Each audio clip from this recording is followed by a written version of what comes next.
조선야화를 찾아주셔서 감사합니다. 구독과 좋아요, 알림 설정 부탁드립니다. 오늘도 즐겁고 행복한 시간 되시기 바랍니다. 때는 정묘호란의 상흔이 채 가시지 않은 시기. 조선은 전쟁의 후유증과 불안한 정세로 혼란스러웠습니다. 반면 도망친 노비와 범죄자들을 추포하여 포상금을 받는 추노꾼들은 때 아닌 황금기를 맞이하였지요.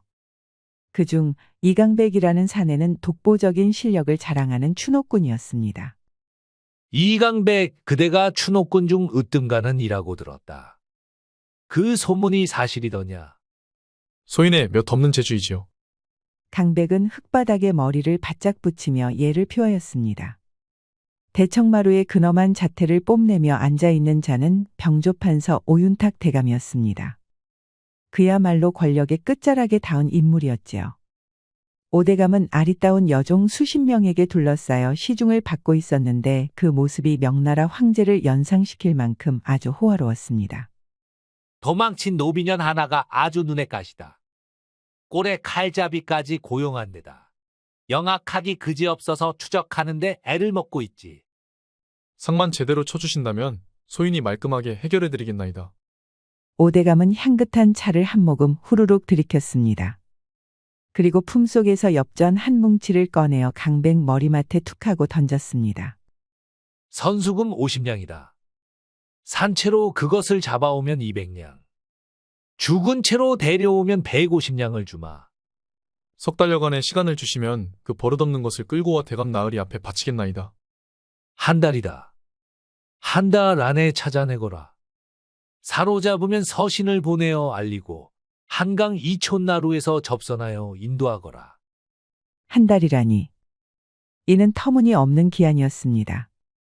허나 이강백은 추노질이라면 둘째가라면 서러운 사내였죠.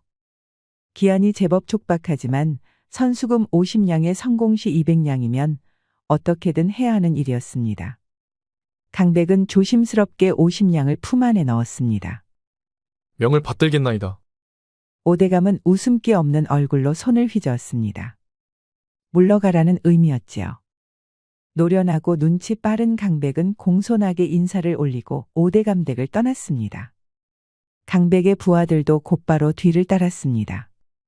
셋으로 이뤄진 강백의 추노꾼들이었지요.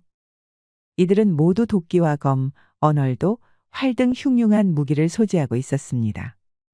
신부는 천할지언정, 추적과 쌈박질 하나는 내로라 하는 무자비한 추노꾼들이었습니다. 개중 박쇠가 강백의 뒤에 붙더니 못생긴 상판을 잔뜩 찌푸렸습니다. 형님, 아무래도 이상합니다요. 뭐가 말이냐? 이번 의뢰 말입니다. 고장 연호비를 잡아오는데 선수금으로 50냥을 턱하니 얹어주는 거 말이오. 그 양반이 계집들을 보란 듯이 전시해놓은 꼬라지를 못 보았느냐? 필히 여색을 밝히는 자이겠지. 아니요, 그것 말고도 이상한 게 한두 개가 아닙니다. 강백은 우뚝 서더니 박쇠를 무섭게 노려보았습니다. 순간 박쇠는 움찔하면서 눈을 낮게 내리깔았습니다. 강백은 기골이 장대하여 다른 추노꾼들보다 머리 하나는 더 컸습니다. 머리카락은 대충 머리띠로 동염했지만 그럼에도 불구하고 이목구비가 뚜렷한 호남이었지요. 그런 그가 인상을 쓰면 주변 사람들을 얼어붙게 만들기 충분하였습니다. 어디 한번 말해보거라. 고작 연호비가 어찌 칼잡이를 고용하였을까요? 그리고 사로잡았으면 바로 데려오는 것이 아니라 어째서 이촌나루로 데려오라는지 아무리 생각해도 이상합니다. 그럼 이것도 어디 한번 말해보아라. 우리 잘나신 박사님이라면 답을 알지도 모르겠지. 어디 가서 250냥어치 의뢰가 있는지 말이다. 강백의 가시돋친 대답에 박쇠는 진땀을 뻘뻘 흘리며 고개를 푹 숙였습니다. 죄송합니다. 제가 생각이 짧았습니다요. 에이, 박세영님. 너무 생각이 많으십니다. 위험했던 거야 항상 그랬지 않습니까? 그리고 그거 뭐 노비계집이 꿈쳐둔 종잣돈이 있어서 그걸로 칼잡이를 고용했던가 그랬겠죠. 250냥이면 저는 소똥도 먹을 수 있습니다요. 해찬이와 계시기가 끼어들어서 한마디씩 하였습니다. 허나 사실 강백도 이상하다는 것은 이미 눈치채고 있었습니다. 그럼에도 불구하고 이번 의뢰는 도무지 거절할 수 없었지요. 거절하기에는 너무나도 큰 돈이었기 때문입니다. 게다가 언제까지고 추노질로 벌어먹고 살 수 있을지 기약이 없었습니다. 본래 강백의 패거리는 대장인 강백을 제외하면 6으로 이루어져 있었습니다. 허나 마지막 의뢰에서 셋이나 목숨을 잃고 말았지요. 형제와 같던 동료들의 주검을 묻는데 그 참담한 심정은 말로 할 수 없었습니다. 추노질이 돈이 되는 일이었지만 해찬이의 말대로였습니다. 항상 생사를 넘나들어야 했습니다. 말에게 여물을 충분히 먹이고 빈틈없이 준비해라. 되는 대로 출발할 테니. 추노꾼들은 식량과 숫돌, 화살 등을 챙기며 분주하게 준비하였습니다. 그리고 날이 밝기 전 어스름한 새벽녘에 출발하였습니다. 모두들 말이 내뱉는 숨소리처럼 묵직한 각오로 무장을 점검하였지요. 간다. 이강백과 그의 무리는 연호비, 소윤의 뒤를 추적했습니다. 소윤은 아주 까다로운 사냥감이었습니다. 매우 기민한 데다 흔적을 숨기는 것에도 능숙하였거든요. 소윤은 추적자들을 따돌리기 위해 주변 환경을 철저하게 이용했습니다. 개천이나 억새풀밭 같은 자연 지형을 활용하여 교묘하게 발자국을 지우고 계곡 근처에서는 물길을 따라 이동하며 추적을 피했습니다. 또한 갑자기 방향을 틀거나 가짜 흔적을 남기는 등 추노꾼들의 동선을 끝없이 흐트러뜨렸습니다. 과연 만만치 않은 계집이로구나. 하지만 강백의 추적 실력도 만만치 않았습니다. 강백은 발자국의 미세한 차이와 사라진 흔적들을 읽어내는 감각이 남다른 사내였습니다. 소윤이 물길을 따라 흔적을 지우려 한 것조차 강백은 단번에 눈치채고 물속에 남은 자잘한 돌의 움직임이나 물풀의 상태로 소윤이가 갔던 방향을 정확하게 추적해 나갔습니다. 여기다. 저기서 방향을 틀었군. 강백은 소윤이 일부러 난 발자국을 확인한 뒤 진짜로 도망친 흔적을 찾아냈습니다. 강백의 부하들도 그의 출중한 실력에 매번 감탄했습니다. 하지만 시간이 지날수록 강백과 그 무리들은 지쳐갔습니다. 밤낮으로 쉬지 않고 추적했기에 피로가 극에 달한 것이지요. 이러다 정말 엉덩이가 납작해지겠습니다요. 죽을 맛입니다. 잠시 쉬었다가 갑시다. 노비 계집도 분명 지쳤을 것입니다. 이렇게 빡빡하게 쫓으면 우리 먼저 쓰러지겠습니다. 손가락이 곱아서 감각도 없습니다요. 아우들의 말도 일리 있습니다, 형님. 오늘 밤 정도는 쉬고 일찍 출발하는 것이 어떻겠습니까? 강백은 아우들의 말에 쉬이 답하지 못하였습니다. 벌써 잠도 말 위에서 자며 이동한 지 일주일이 되었습니다. 모두 극한까지 도달한 상태였지요. 허나 사냥감이 쉴 때야말로 추적자는 움직여야 하는 법입니다. 이미 상대방은 며칠이나 앞선 상태일 테니까요. 형님, 불빛입니다. 강백이 갈등하며 결정을 내리고 못하고 있던 차에 어두운 숲길에서 밝은 불빛이 보였습니다. 숲속 외딴 다방이었지요. 굴뚝에서 연기가 모락모락 피어오르고 있었습니다. 강백은 고개를 끄덕였습니다. 이 정도 되면 하늘의 계시로구나. 저기서 하룻밤 묵도록 하지. 강백의 결정에 아우들의 표정이 한결 밝아졌습니다. 추노꾼들은 말을 메어두고 다방 안으로 들어섰습니다. 다방은 단출하게 꾸며져 있었습니다. 낡은 목재로 만든 낮은 탁자가 중앙에 놓여 있었고 그 위엔 손때 묻은 닭이와 기름 등이 살짝 깜박이고 있었습니다. 바람에 문풍지가 살짝 흔들릴 뿐 실내는 고요했습니다. 다방 주인으로 보이는 여인이 강백과 패거리들에게 고개 숙여 인사하며 다가왔습니다. 이 깊은 밤중에 손님이라니 고생이 많으셨습니다. 술은 준비되지 않았고 차밖에 없습니다만 괜찮으시겠습니까? 차면 족하네. 방 하나 내주고 차나 준비하게. 알겠습니다. 약소하지만 다과도 준비해드리겠습니다. 주인은 말없이 차를 준비하러 갔고 이내 방을 내주었습니다. 방은 넓지 않았습니다. 다소 허름한 목재 벽과 얇은 문풍지 그리고 자리에는 낡은 방석 몇 개가 놓여 있을 뿐이었습니다. 강백의 아우들은 긴장이 풀린 듯 한숨을 쉬며 다방의 구석구석을 살피고 있었습니다. 술이 없다니 아쉽구려. 여기서 한숨 푹 자고 가면 더 빨리 그 노비 계집을 잡을 수 있을 것이외다. 어이구야, 죽겠다. 차고 뭐고 나는 그냥 잘렵니다. 강백은 별말 없이 고개를 끄덕였으나 날카로운 눈으로 다방 안을 살폈습니다. 다방에는 검은 옷을 입은 사내 한 명, 쓰개치마로 얼굴을 가린 여인 한 명, 그리고 여종 몇 명이었습니다. 이상한 점은 외딴 다방치고 여종의 수가 꽤 많다는 것이었지요. 게다가 여종들의 손에는 불필요할 만큼 많은 굳은 살이 박혀 있었고 발놀림이 굉장히 부드럽고 가벼웠습니다. 강백의 눈이 가늘어졌습니다. 아직 긴장을 풀지 말거라. 강백은 조심스럽게 주위를 둘러보다가 다방 주인의 의심스러운 분위기를 감지했습니다. 아무래도 이상했습니다. 외딴 숲속의 다방. 그리고 다방 안에 풍기는 묘한 긴장감. 강백은 천천히 걸으며 일부러 탁자의 다리를 부딪혔습니다. 그러자 놓인 닭이가 흔들려서 찬잔 하나가 떨어졌지요. 그 순간 앉아있던 남자가 재빠르게 찻잔을 붙잡았습니다. 손놀림이 보통이 아니었습니다. 강백은 웃으면서 고개를 숙였습니다. 미안하구려. 실수였네. 됐네. 조심하시게. 강백은 다시 조용히 자리로 돌아가 앉았습니다. 그리고 가볍게 탁자를 톡톡 두들겼지요. 이에 아우들이 의문스러운 눈으로 강백을 바라봤습니다. 아무래도 우리가 제대로 찾아온 것 같다. 그게 무슨 뜻이오, 형님? 노비 계집이 여기에 있다. 노비 계집 소윤 말이요. 쉿, 목소리를 크게 내지 말거라. 그렇게 강백이 아우들에게 낮게 말하는 사이 여종이 차를 들고 조용히 다가왔습니다. 발걸음이 소리 없이 다가와서 천하의 추노꾼들도 당황했습니다. 차 나왔습니다. 여종은 감정이 읽히지 않는 얼굴로 찻잔과 주전자를 탁자에 올렸습니다. 그때 흔들리는 촛불빛으로 여종의 관자놀이에 식은땀 한 방울이 흘러내리는 것을 강백은 보고야 말았습니다. 실례하오만 내 의심이 많은 사람이라 그런데 그 차, 자네가 먼저 한 모금 마셔보구려. 예? 제가 어찌 손에게 대접하는 차에 입을 대겠사옵니까? 나 같은 미천한 추노꾼에게 대접이라니. 아니면 그래, 차에 뭐라도 탔나? 강백이 날카로운 눈으로 여종을 노려보았습니다. 그러자 여종의 움직임이 일순 얼어붙은 것처럼 굳었습니다. 여종은 강백의 말에 당황한 기색이 역력했지만 억지로 미소를 지으며 찻잔을 들었습니다. 그럴 리가요. 알겠습니다. 그러면 제가 먼저 마시지요.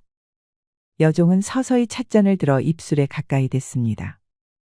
허나 그 순간 손이 멈췄습니다. 그리고 여종은 눈빛을 바꾸며 찻잔을 던지고 대신 품속에서 날카로운 단도를 꺼내 강백을 향해 내리찍었습니다. 그러나 강백은 이미 그녀의 움직임을 예측하고 있었습니다. 강백은 몸을 젖혀서 재빨리 피하고 발로 탁자를 차서 여종을 넘어뜨렸지요.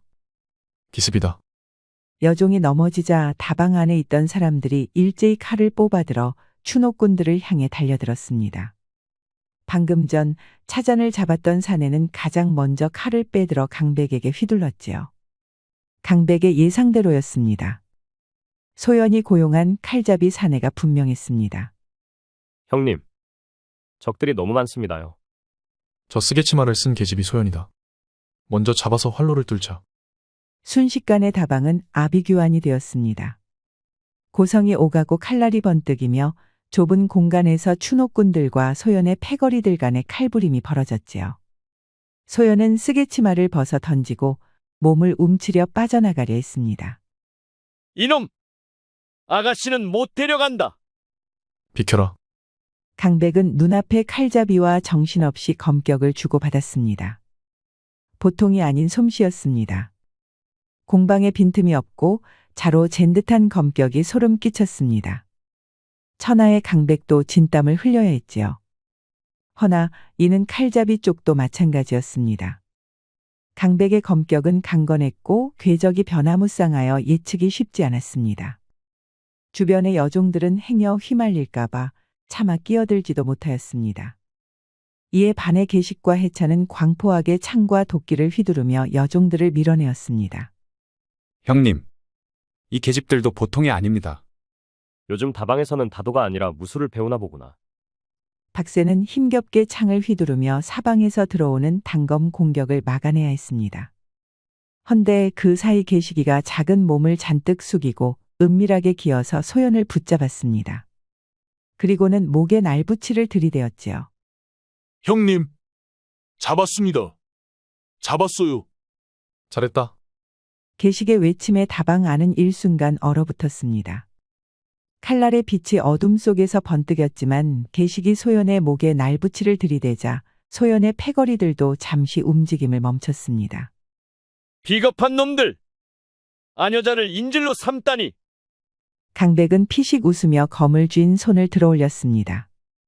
얼굴엔 땀방울이 맺혀 있었지만 그 눈빛은 여전히 냉정하고 흔들림 없었습니다. 기습을 걸어온 주제에 할 말은 아니지. 못하는 놈들인지는 모르겠지만 꼼짝도 하지 말거라. 여기서 조금이라도 움직이면 저 계집의 목숨은 없다. 강백의 으름장에 다른 이들은 모두 뒤로 물러섰습니다. 분한 기색이 역력했지만 어쩌겠습니까? 그 사이 강백과 패거리들은 다방을 빠져나왔습니다. 강백은 뒤로 물러서며 한 손에 검을 든 채 소연을 주시했고 계식은 여전히 소연의 목에 날붙이를 바싹댄 채로 그녀를 끌고 갔습니다. 뒤따라올 생각은 하지 않는 것이 좋다. 칼잡이는 검을 든 채 이를 갈며 강백을 노려볼 뿐이었습니다. 추노꾼들이 소연을 인질로 삼고 있는 한 함부로 움직일 수 없었으니까요. 다만 단순히 돈으로 고용된 칼잡이 같지는 않았습니다. 검솜씨며 노비인 소연을 아시라고 칭하는 것부터가 영 수상했습니다. 허나 강백에게는 더 이상 중요한 문제가 아니었습니다. 강백과 추노꾼들은 황급히 다방을 빠져나와 말에 탔습니다. 곧바로 나루터로 향해야 했지요. 어차피 놈들은 우리를 쫓아올 것이다. 그러니 서두르자. 예, 형님. 내 놈들은 모두 큰 실수를 하고 있는 거다. 지금이라도 이를 당장 풀어라. 구군이 걸린 문제란 말이다. 혀를 잘리고 싶지 않으면 입 다물어라. 강백은 소연의 말을 무시한 채 어둠 속을 달렸습니다. 박세, 내가 먼저 가서 대감에게 연락을 하거라. 우리는 나루터로 가겠다. 알겠습니다. 그러면 다시 뵙겠습니다, 형님. 강백은 꽁꽁 묶은 소연을 앞에 앉혀 말을 몰았습니다. 허튼 짓 하면 곧바로 목숨을 끊을 수 있는 거리였죠. 허나 소연은 어째서인지 차분하게 앉아 있었습니다. 이쯤 되니 강백도 마음에 걸렸습니다. 이 여인은 보통 노비가 아니었습니다. 무언가 알 수 없는 일이 벌어지고 있고 강백과 추노꾼들은 불도 없이 어두컴컴한 어둠 속을 발가벗겨진 채 나아가는 느낌이었습니다. 소연도 그런 강백의 불안감을 읽은 것일까요? 돌연 소연이 차분한 목소리로 입을 열었습니다. 그 다방의 여종들은 모두 다 모였다. 다모는 여인들로 구성된 밀정들을 일컫었습니다. 범죄자나 중요 인물을 추적하고 감시하는 정부의 관비들이지요. 강백은 추노꾼으로서 다모의 존재에 대해 익히 알고 있었습니다. 그래서 뭐 어쩌라는 말이냐? 말인즉슨 내 놈들은 지금 큰 실수를 하고 있다는 것이지. 관심 없다. 우리들은 돈만 받으면 된다. 부디 그 목숨값이 두둑하기를 빈다. 두둑하지. 우리 같은 천출들이라면 상상도 못할 액수다. 강백의 말에 소연은 고개를 돌렸습니다. 소연의 눈은 슬픔과 분노로 번뜩였습니다.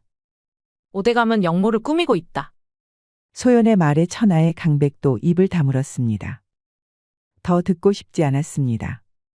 하지만 한편으로는 어떤 상황인지 알고 싶기도 했습니다. 허나 여기서 더 듣는다면 정말 돌아올 수 없는 길을 건너는 것 같았습니다. 그런 복잡한 심정에 이어서 하는 소연의 입을 다물게 만들 수 없었습니다. 그자는 청나라와 손을 잡고 군산항에 청나라의 대형 화포를 들여오고 있다. 이를 통해 한양의 성문을 뚫고 왕좌를 차지하려 한다. 난 그 사실을 눈치채서 다모들에게 알려 의금부도사 허윤석 대감에게 전달하려 했다. 거짓말. 노비 주제에 거창한 망상을 하는구나. 나는 본래 강원숙 정승의 여식이었다. 오대감의 모함으로 멸문당하여 이렇게 노비가 된 게지. 허대감과는 가문이 멀쩡하던 시기에 연줄이 있다. 강백의 경험상 도망자들은 항상 살기 위해 헛소리를 늘어놓는 경우가 많았습니다. 헌데 소연과는 달랐습니다. 왜냐하면 소연의 말은 들으면 들을수록 의혹들의 빈 부분이 하나씩 채워져 갔기 때문입니다. 그래서 옛 경호원이었던 창훈과 함께 빠져나와 다모에게 사실을 알리려 했다. 헌데 그 찰나에 내 놈들이 들이닥쳐서 모두 엉망이 되었다. 이제 사태의 심각성을 알겠느냐? 그 말이 설령 진실이라 할지라도 내 결정에는 변함이 없다. 국군이 걸렸거늘 아직도 그깟 사사로운 돈에 집착하느냐? 조선이 우리들에게 해준 게 뭐가 있단 말이냐? 더러운 핏줄을 타고 태어나 이 나라는 내게 준 것은 모진 매질 뿐이었다. 그래, 망할 테면 망하라지. 망한다면 내 가장 크게 비웃어주리라. 강백은 어느새 평소와 달리 잔뜩 성이 나서 증오를 내뱉었습니다. 이에 반의 소연은 그런 강백을 동정하는 듯 슬프게 가라앉았지요. 천출에게도 나라는 있어야 하는 법이다. 그건 저 위에 거만하게 앉아서 내려다보는 자들에게 위한 것이다. 소연도 더는 말을 하지 않았습니다.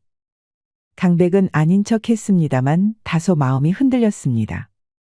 그럴수록 250냥의 거금을 생각했습니다. 그리고 돈 때문에 죽어야 했던 아우들의 얼굴을 떠올렸죠.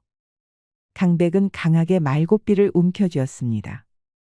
그 돈만 있으면 나라가 망하든 말든 상관없었습니다. 말발굽 소리가 밤의 고요를 깼고 강백과 추노꾼 무리는 마침내 약속 장소인 나루터에 도착했습니다. 흐릿한 달빛 아래 한강의 잔잔한 물결이 소리 없이 흘렀습니다. 물가에는 이미 몇 명의 사내들이 배를 대고 그들을 기다리고 있었습니다. 오대감의 부하들이었지요. 박새가 제대로 소식을 전한 것이 분명했습니다.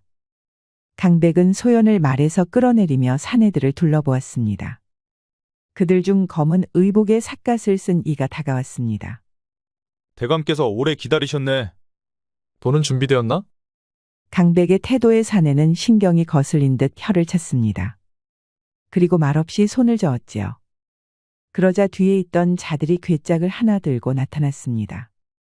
그리고 강백 앞에 열어젖혔습니다. 살아서 데려왔으니 200냥이다. 선수금까지 포함하면 250냥이지. 박새는 어디에 있느냐? 우리가 먼저 배를 타고 이동하여서 먼저 도착했다. 그 박새라는 놈도 나중에 도착하겠지. 그러면 박새가 올 때까지 기다려야겠군. 내가 방금 한 말 듣지 못하였느냐? 대감께서 오래 기다리셨다고 하였다. 오히려 화를 내는 사내의 행동에 강백은 심상치 않은 낌새를 눈치챘습니다. 바람에 흔들리는 나무 잎사귀 소리만이 나루터의 고요를 깨고 있었습니다. 그 순간 어두운 수면 너머로 또 다른 배 한 척이 천천히 다가오고 있었습니다. 이봐, 시간을 끌 필요 없다. 노비계 집을 넘기고 돈을 받아라. 그래야 너희도 무사히 돌아갈 수 있지 않겠나? 박새가 도착하지 않았으면 거래도 끝난 게 아니다. 사내는 한숨을 내쉬며 고개를 돌렸고 뒤에 있던 부하 하나가 배에서 상처투성이에 누군가를 끌고 나왔습니다. 강백의 두 눈이 커졌습니다. 그 사람은 다름 아닌 박새였기 때문입니다. 박새는 이미 숨이 끊어진 것인지 꼼짝도 하지 않았습니다. 아이고, 박새 형님. 이 자식들, 뭔 짓거리를 한 거냐? 그래, 박새는 여기 있다. 이제 됐나? 애초에 우리를 살려서 돌려보낼 생각이 없었구나. 하찮은 놈들 주제에 욕심이 과했던 게지. 돈과 박새만 넘기면 우리는 얌전히 물러나겠다. 오대감께서 명하셨다. 오늘 밤 내 놈들은 모두 죽는다. 사내의 눈빛이 싸늘하게 변했습니다. 이내 살수들이 일제히 무기를 뽑아들었습니다. 강백도 빠르게 검을 꺼내들었습니다. 박새의 모습의 계식과 해차는 이미 광분하여 살수들에게 달려들었지요. 박새 형님, 조금만 버티시오. 싸그리 탐욕을 따주마. 이 망할 놈들. 강백도 검을 뽑아 살수들과 맞서 싸웠습니다. 살수들의 칼날이 번뜩이자 계식이 맨 먼저 달려들었습니다. 성난 계식이가 도끼를 거칠게 휘두르며 적의 방어를 뚫으려 했지만 살수들은 유연하게 피하며 반격했습니다. 흉흉한 도끼질로 몇몇을 밀어붙였지만 이내 등 뒤에서 쏜살같이 달려든 살수의 칼이 그의 복부를 꿰뚫었습니다. 형님, 계식은 결국 무너졌습니다. 해찬 역시 분노에 차창을 휘둘렀지만 두 명의 살수에게 동시에 공격받아서 쓰러졌습니다. 해찬의 눈빛에서 분노와 절망이 뒤섞인 채로 삶의 빛이 사라져갔습니다. 홀로 남은 강백은 필사적으로 검을 휘둘렀습니다. 하지만 살수들의 숫자는 많았고 그들의 움직임은 한치의 흐트러짐도 없었습니다. 이내 강백의 허벅지에 칼이 박혔습니다. 강백은 이를 악물고 버텼지만 다리에 힘이 저절로 풀려서 무릎을 꿇어야 했습니다. 보잘것없구나. 죽음조차 말이다. 살수는 이죽거리며 강백의 목에 검을 들이대었습니다. 결국 이렇게 끝이 나는 걸까요? 허나 그 순간 죽은 줄로만 알았던 박새가 남은 힘을 짜내 달려들어 강백을 밀쳤습니다. 살수가 강백에게 휘두른 검은 박새가 대신 맞고 말았지요. 형님, 어서 도망치십시오. 박새는 그 말을 끝으로 숨이 끊어졌습니다. 강백은 멍하니 박새를 바라보다가 이내 정신을 차리고 소연의 손을 잡아채 말에 올렸습니다. 온몸이 상처투성이었지만 형제와 같던 동료들을 잃은 아픔이 더 컸습니다. 강백은 소연을 태운 채 쏜살같이 나루터를 빠져나갔습니다. 등 뒤로 살수들의 고함 소리가 들려왔지만 서서히 멀어졌습니다. 해찬, 개식 박세야. 못난 형님을 둔 것을 용서해다오. 강백은 거기까지 말하고 의식을 잃어버렸습니다. 그리고 시간이 얼마나 흘렀을까요? 정신을 차리고 눈을 뜨자 낯선 천장이 보였습니다. 퀴퀴한 냄새가 나는 오래된 나무 지붕과 그 위로 스며드는 희미한 햇살이 눈을 간지럽혔습니다.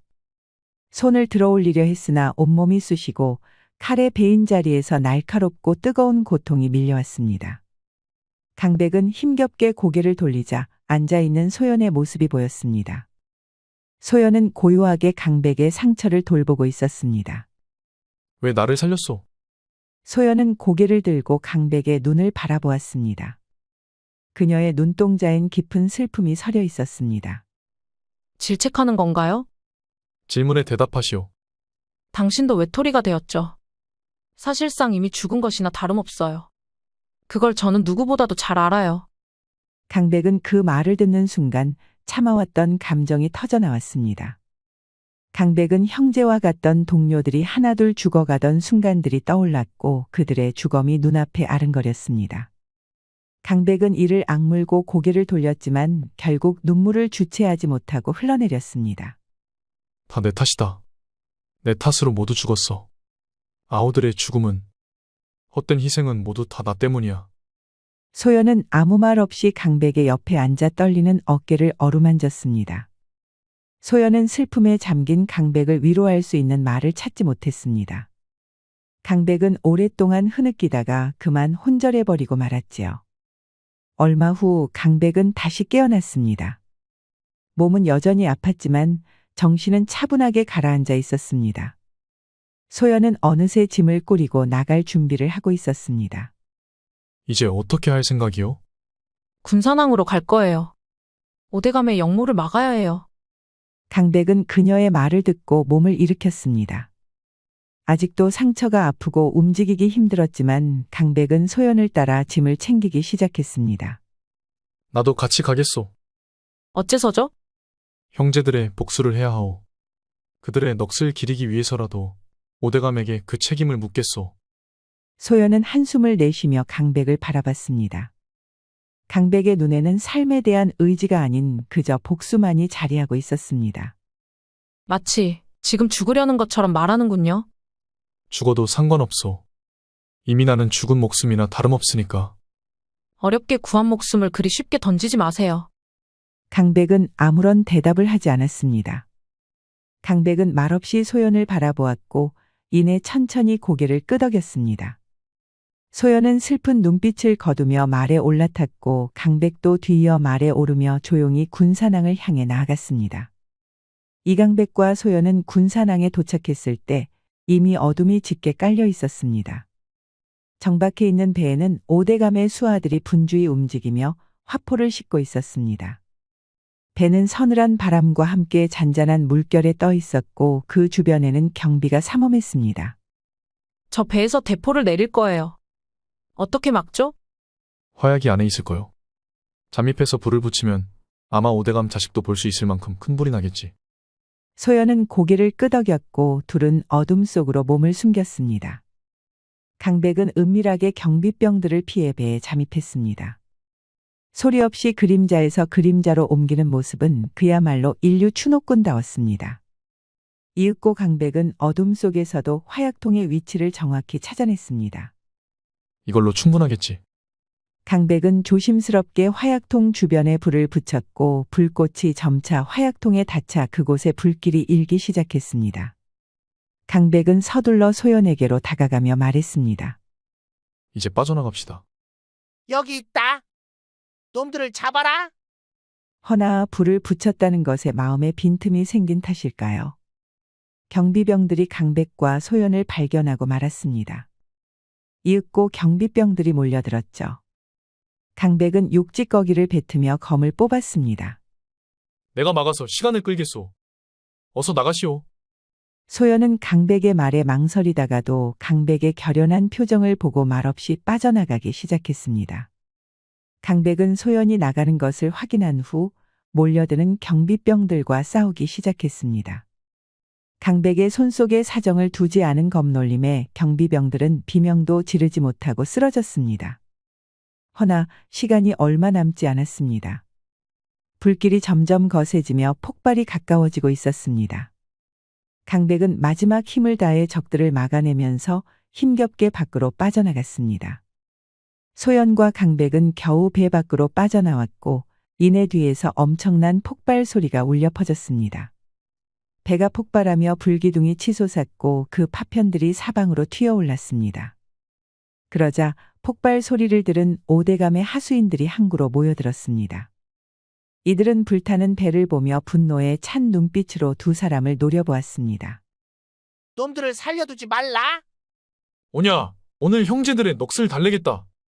강백은 최후의 싸움을 준비하며 다시 한번 검을 뽑아들었습니다. 강백은 소연과 함께였지만 사실상 혼자였습니다. 반면 오대감의 하수인들은 수십 명은 되었지요. 나루터에서 검을 나눠보면서 느낀 것이지만 이들은 결코 호락호락한 상대가 아니었습니다. 그럼에도 강백은 앞으로 돌진했습니다. 오대감의 하수인들은 그런 강백을 향해 검을 휘둘렀지만 강백은 쉬이 당해주는 인물이 아니었지요. 강백은 날아드는 수십 개의 검날을 피하며 경로에 찬 검격을 휘둘렀습니다. 한 번 휘두를 때마다 두어 명이 끊어지는 비명을 지르며 바닥에 쓰러졌습니다. 강백도 멀쩡하지는 않았습니다. 상처가 채 아물지 않았기 때문에 금방 의복은 붉게 물들었지요. 적들의 인정사정 없는 공격에 새로운 상처가 계속해서 생겨났습니다. 와라. 와서 날 죽여봐라. 나 이강백이 여기 있다. 강백은 미친 것처럼 소리 지르며 검을 휘둘렀고 그 흉포한 기세에 하수인들도 겁을 집어먹고 쉬이 달려들지 못했습니다. 그러자 박쇠의 목숨을 끊었던 살수가 앞으로 걸어 나왔습니다. 춘옥군 주제에 실력이 제법이로구나. 허나 그 명성도 여기까지다. 입만 살아서 나불거리는구나. 덤벼라. 강백의 도발에 살수는 두 자루의 검을 빙글 돌렸습니다. 그리고 순식간에 5번이나 휘둘렀지요. 강백의 목과 겨드랑이, 허벅지 등 급소만 노린 난격이었습니다. 이를 지켜보는 이들은 살수의 재빠른 공격을 제대로 알아볼 수조차 없었지요. 그럼에도 강백은 이를 빠르게 쳐내며 도리어 깊게 검을 찔러 넣었습니다. 살수의 안면을 노린 매서운 찌르기. 그러나 찌르기는 살수의 뺨을 베었을 뿐이었습니다. 둘은 한 합으로 서로의 역량을 파악했습니다. 살수는 강백은 변화무쌍한 검법을 지녔으며 그 심지 또한 단단하다는 것을 인정해야 했지요. 둘은 매섭게 서로를 노려보았습니다. 그리고 다시 누가 먼저라 할 거 없이 달려들어 검을 휘둘렀습니다. 순간 강백의 검이 낮게 쳐올리며 날아들었고 살수의 쌍검이 교차하며 번뜩였습니다. 검과 검은 부딪히는 일은 없었습니다. 누구 하나가 공격에 적중했으나 워낙 날카롭게 베어 넘긴 탓에 곁에서 지켜보는 이들도 숨죽이고 지켜보아야 했지요. 강백은 가쁜 숨을 몰아쉬며 서 있었고 뒤쪽에서 살수가 미세하게 몸을 흔들었습니다. 잠시의 침묵이 흐른 후 결국 살수가 무너져 내렸습니다. 강백의 마지막 일격이 살수의 허리부터 어깨까지 깊게 베어버린 것이죠. 살수는 끝내 숨을 거두고 말았습니다. 강백은 돌아보지도 못하고 천천히 무릎을 꿇었습니다. 살수의 마지막 공격도 강백의 몸에 깊은 상처를 남겼기 때문이죠. 강백은 손에 쥔 검을 힘없이 바닥에 내려놓으며 싸움이 끝났음을 직감했습니다. 박세, 해찬, 계시가. 형님도 곧 따라가마. 그 순간 멀리서 말발굽 소리가 점점 커지며 항구에 도착하는 것이 느껴졌습니다. 창훈이 이끄는 위금부 관원들이 칼을 빼들고 항구로 돌진해 왔습니다. 이들은 불타는 배와 쓰러진 자들을 보며 이내 칼을 거두고 현장을 장악하기 시작했습니다.